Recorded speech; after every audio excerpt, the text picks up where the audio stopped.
de Corintios 4:6 dice, porque Dios que ordenó que la luz resplandeciera en las tinieblas, hizo brillar su luz en nuestros corazones. Efesios 5:8 dice, porque ustedes antes, en un tiempo, Tony, Emilio, Edwin Velázquez, en un tiempo antes, eran oscuridad. Pero ahora son luz en el Señor. Y concluye Pablo hablando, vivan como hijos de luz. Si eran una cosa, éramos oscuridad, vivíamos en tiniebla, porque vivíamos en desobediencia a Dios, no conocíamos al Señor. Bueno, pues ahora hemos recibido la luz y dice aquí, como resultado, debemos vivir como hijos de luz. Dicho sea de paso, como muchos dicen ser hijos de luz y viven como tinieblas, por eso es que la gente afuera o la gente que no conoce a Cristo sigue señalando a la iglesia como que hay un jato de hipócritas, que no son cristianos. Pero es que la persona no está viviendo en luz porque nunca fue luz. Vivía en oscuridad y estaba colándose en un pueblo donde hay luz. Entonces sus acciones lo delatan, porque las acciones no son de luz, no son santas, no son puras. Ahora, en resumen, la Biblia entonces presenta la luz, primero, en un sentido intelectual, el que significa la verdad bíblica de Dios, la palabra escrita y la palabra viviente, de la cual se habla en la palabra escrita. La palabra viviente es Cristo y se habla en la palabra escrita. Eso es luz. Ahí que conocemos la luz del mundo. El Evangelio la conocemos por la palabra escrita. Sabemos que Cristo fue un ser real, que vivió, que una vida perfecta, que murió en la cruz, que resucitó. Ahí está la verdad, ahí está la luz. Segundo, en el sentido moral, la santidad y pureza de Dios y de sus hijos creyentes. Eso es lo que significa la palabra luz en forma abreviada en la Biblia, aunque hay más que decir. Ahora, de igual forma, la Biblia presenta la oscuridad en dos sentidos también. Aquí no vamos a abundar, pero es la contraparte de la luz que hemos mencionado. Se lo voy a dar en dos frases. En cuanto a la oscuridad, en el sentido intelectual, la oscuridad se refiere al error o a la falsedad, a la hipocresía. Eso es vivir en oscuridad, o eso es oscuridad, donde hay falsedad, donde hay error. Y en el sentido moral, que tiene que ver con desviarse o pecar. En otras palabras, entonces la oscuridad es desviarse de la luz o pecar. En cuanto a Dios, es importante entender quién es Dios y que en Él no hay absolutamente ninguna clase de oscuridad. Este punto, hermano, no puedo, como dicen en inglés, stress out. Tengo que subrayarlo y subrayarlo y subrayarlo. Y le voy a explicar ahorita por qué. Es importante entender quién es Dios y que en Él no hay nada, ni una pizca, ni lo insinúe, ni lo trate de pensar de que Dios puede pecar, pudo cometer o puede cometer algún tipo de pecado o hay algún tipo de oscuridad en Él. No, ni lo piense. Le explico ahora. Esto es importante, ¿por qué? 3 razones le voy a dar. La primera, esto nos dará, al conocer esto, primero, una perspectiva clara y precisa de cómo es Dios.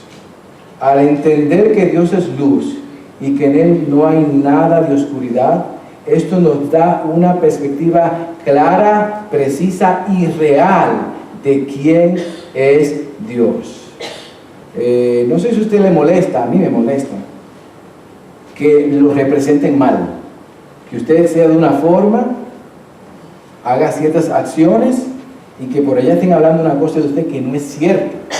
Gente que no lo conoce, o gente que aparentemente lo conoce, pero es superficial y no conocen lo interno, sus acciones acá privadas, y sin embargo están allá representándolo a usted, y usted no se molesta. Lo mismo podemos hacer con Dios. Estamos a veces representando a Dios de una forma equivocada porque desconocemos cómo es Él, y eso es un fraude y eso es un problema. Ahora,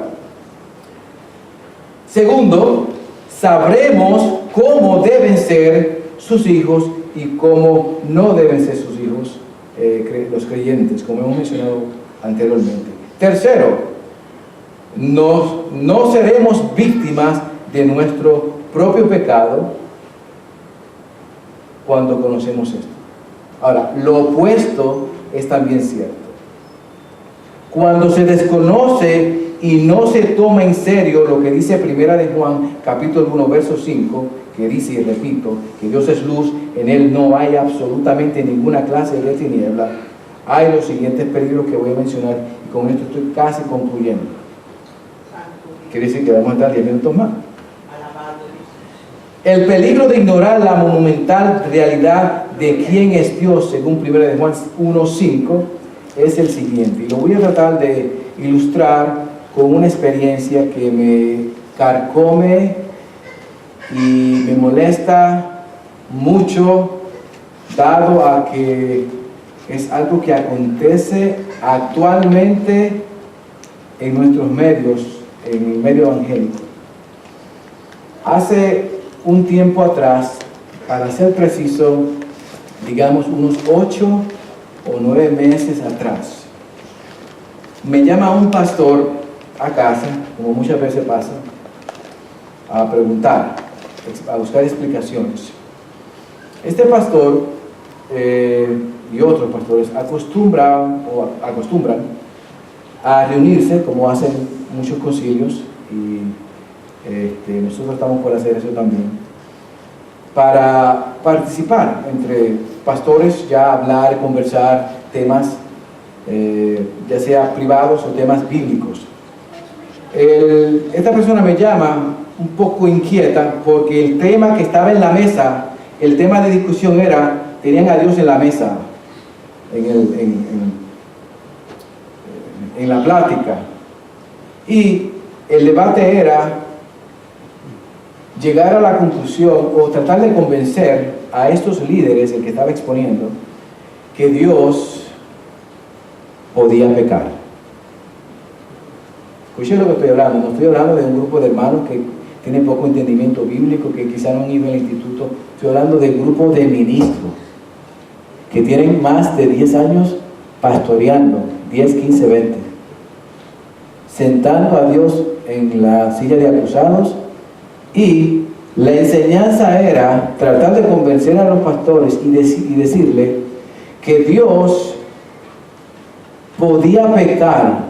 Lo que pasaba es que Dios decidía, o había decidido, o ha decidido no pecar. Pero Dios puede pecar. Simplemente que Él decidió no hacerlo. Cuando mi hermano me plantea eso, por supuesto, yo me quedé con la quijada en el piso. Yo digo, no puedo creer que pastores estén cuestionando el carácter de Dios. ¿Estos pastores leen la Biblia? ¿O qué es lo que está pasando? Bueno, ahora les voy a explicar lo que está pasando. Lo que está pasando es que al no conocer, cuando nosotros no conocemos los atributos de Dios, quién es Dios, fácilmente nos desviamos por la tangente y creemos cualquier cosa. Las herejías mayores que han surgido en la iglesia evangélica ha sido en base al desconocimiento de quién es Dios. Las sectas, de ahí que salen, una distorsión de Dios.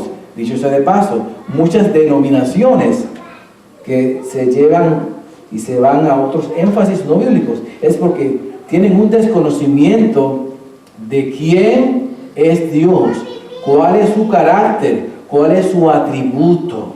Por eso es fundamental entender, y es lo que Juan quiere presentarnos, y a la iglesia de su tiempo le quiso presentar, quién es Dios, para entonces no malinterpretarlo o representarlo mal. Ok. La importancia de esta doctrina se la voy a presentar en dos niveles. Esto es a nivel personal. Primero, a nivel bíblico y teológico intelectual, es importante reafirmar, enseñar, enfatizar lo que Juan enseña aquí. ¿Por qué? Porque lo enseña la Biblia. La Biblia lo enseña.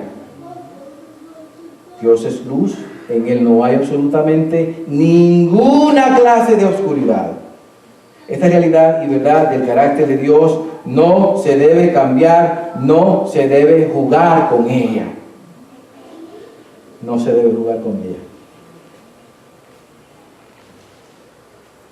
Esto distorsionará el carácter mismo de quién es Dios. Esto es poner en duda de que Dios es verdaderamente santo, de que Dios es verdaderamente y absolutamente justo, de que Dios es verdaderamente y completamente verdad. Y las consecuencias prácticas van a ser graves.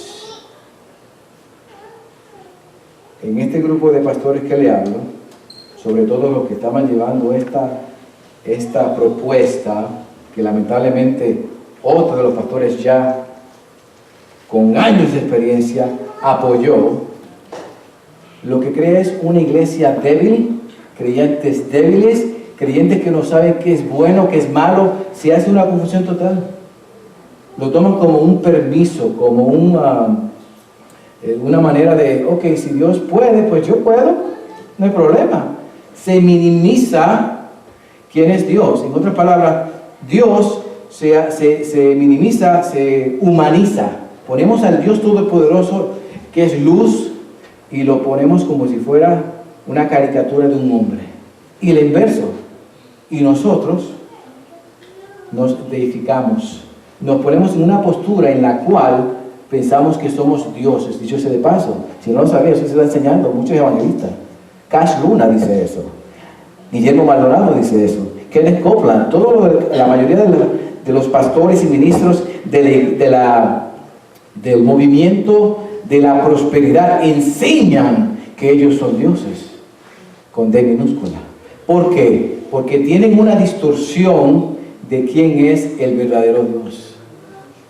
No sé si subrayo bien esto, hermano. Esto se tiene que quedar con usted hoy. Tenemos que entender y conocer quién es nuestro Dios. El Dios de la Biblia, no el Dios de su imaginación. Si no, vamos a parar haciendo lo que el mundo hace. Por eso es que vemos rampante, hermano, tanto pecado en la iglesia, porque no entienden la santidad de Dios. No lo entienden. Por tanto, las normas las bajan hasta el piso. Y Dios es un Dios santo y espera y demanda de su pueblo santidad. Ahora, a nivel moral, ya prácticamente lo dije, las implicaciones son desastrosas porque distorsionamos la realidad de Dios. Esto llevaría a vivir a las personas un estilo de vida permisivo y tolerante al pecado. Repito, permisivo. Nos convertimos en creyentes que a todo le pasamos la mano. Eso no es nada. Bueno, Dios es así. Como tenemos un concepto de Dios tan bajo, casi hombre como yo, pues nosotros no tenemos que rendirle cuenta. Pero cuando entendemos lo exaltado que es Dios, lo puro, lo santo que es, y que no tolera el pecado, nuestros estándares de santidad y de vivir tenemos que subirlos. No habría líneas claras de qué es justo, puro, santo, verdad, pecaminoso y qué no lo es. El hecho de pensar, el hecho, hermano, de tan solamente pensar, que yo le decía a este hermano, mira, eso a mí me dañó el día. El hecho de que se le ocurra pensar por un momento de que Dios puede pecar es contradecir lo que Juan dice.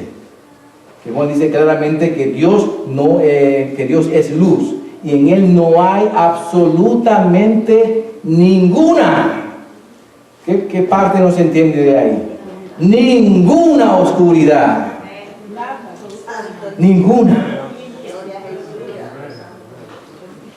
Me molestaría menos si es una persona recién convertida. Ok, pues ellos no saben. O una persona que lleva un tiempito en la iglesia y no se le ha instruido bien. Pero personas que son líderes, pastores que están supuestos a entender algo básico que es el carácter de Dios. Bueno, como resultado